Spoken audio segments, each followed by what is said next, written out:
The next odds enhancer when it comes to trading supply and demand zones is the confluence of previous levels of support and resistance. Now, a lot of traders really don't know or don't understand the definition or the difference between supply and demand and support and resistance. And really, support and resistance zones are past supply and demand zones that have been projected into the future, right? So every support level and every resistance level, if you look at where it came from, it is a level of supply or demand, right? Traders, another difference is that traders believe that the more times a level of support and resistance is touched, the stronger it becomes. And again, just going over this this point, 2 points is I can understand why traders would believe that, because if you have a level, let's say for example, you have some resistance and support, right?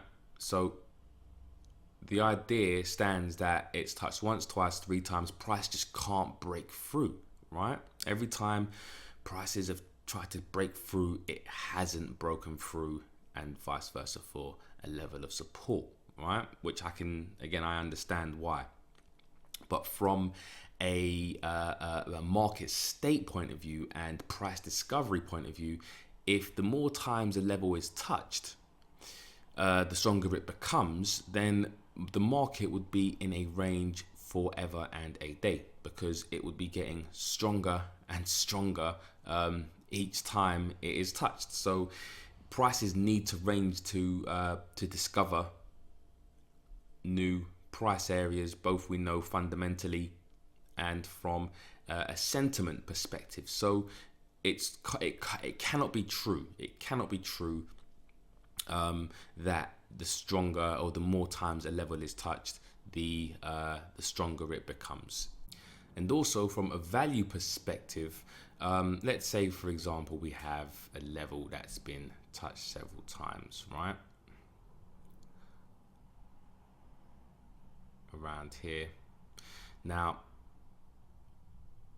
if we know this to be a bargain area, right, the first time it's touched, this is where smart money are looking to buy.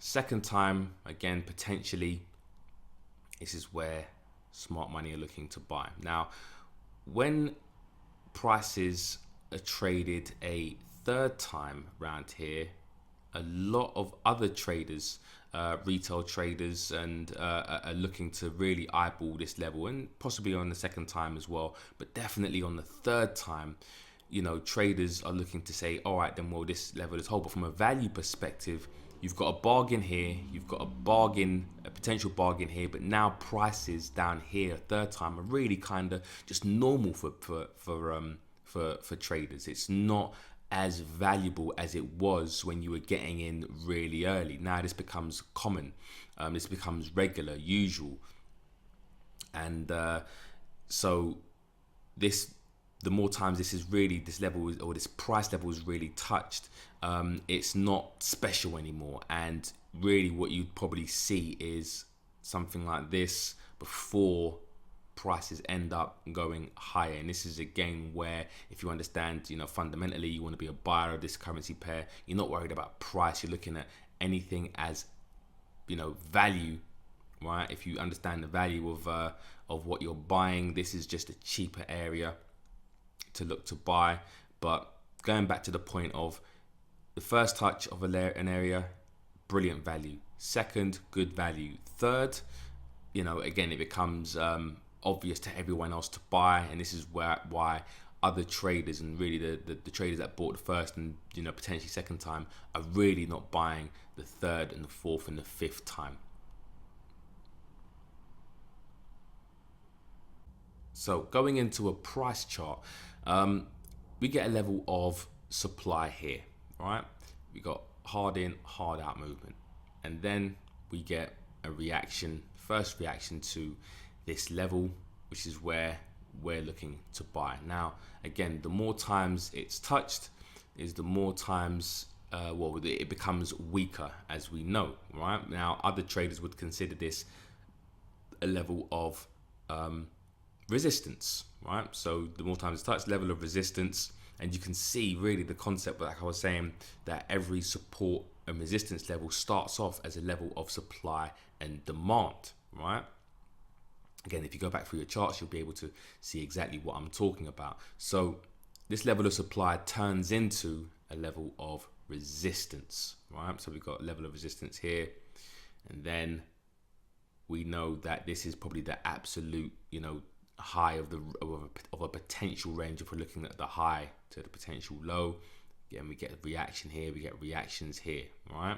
So support and resistance traders would now look to try to get in, because now this becomes obvious, doesn't it? It becomes obvious that, resistance, resistance, resistance, resistance.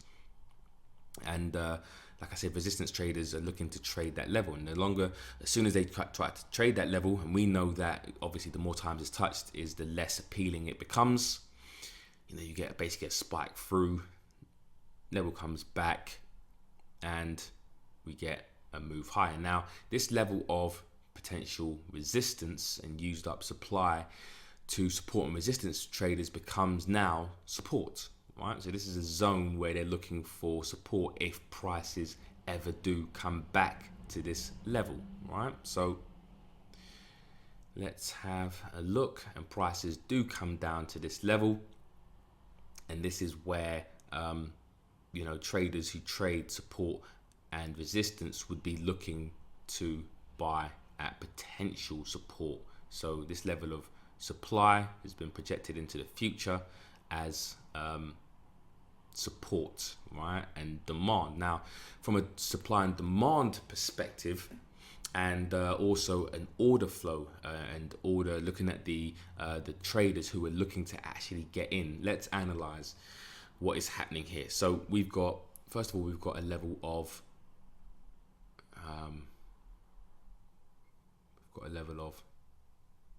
demand around here, right? Because we have this high, low, high, right? So that becomes a level of demand. Sorry, and a level of demand. I don't know if I said supply before, but so this is a level of demand, right? So we've got demand here and demand around here, right? Now, from the perspective of traders and the amount of orders that are coming into this area, if you were a trader that sold up here, right? So obviously, in order to sell, if you're selling, in order to take profit, you need to buy, right? And that's going to be buy orders, right? Where would be the first area if you're looking at taking profit? It would be, and the first problematic area. So this is going to be forced. Pretty much traders are forced to exit because this is the area where they see the most problems occurring. So this is going to be forced demand around here, right? So we've got, forced demand, right, from traders who have, pressed sell on their broker and are now trying to take profit around here. We've got support and resistance traders now. We've got some willing demand coming in, right? So we've got resistance, resistance, resistance now turn into potential support. So we've got some willing demand coming in from buyers looking at the level to hold, and they're looking at maybe this, some sort of engulfing candle, etc. So we've got forced demand coming into this level, we've got willing demand, and we've also got ourselves that know potential bargains, right? Levels where there's going to be a potential bargain, right, coming in at that level as well. So net, who is selling here, right? Who potentially is selling, right? That's what you have to try and take into account as well. The sell orders, really, if prices do come down and go further down, it would probably be simply because of the fundamentals and the sentiment analysis, right? But if your fundamentals are in line with the current sentiment, then net you will have loads and loads of demand coming here, as far as forced and willing demand at this level, and it just adds to the confluence of this demand level, where you have a level of support, or what traders would see as support and resistance.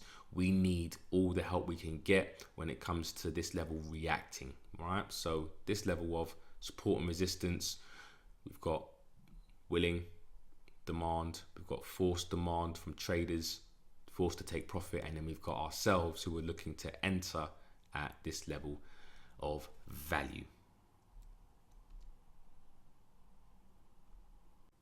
So let's look at this example on the Euro Yen daily pair, and again we have a level of resistance once, twice, 3 times, 4 times, 5 times, 6 times. We get a reaction here, and then we get a move up, and then we get pretty much a breakout.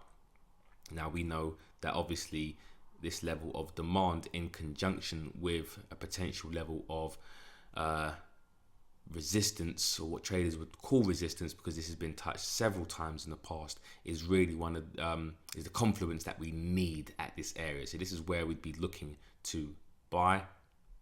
And again, when prices come back down into this zone, we look at the forced and willing demand equation. If you bought anywhere or sold anywhere up here, first problematic area is going to be around here. So there's going to be a lot of forced and willing demand coming in here. We know with the confluence of resistance, support and resistance traders are going to be entering down here as well.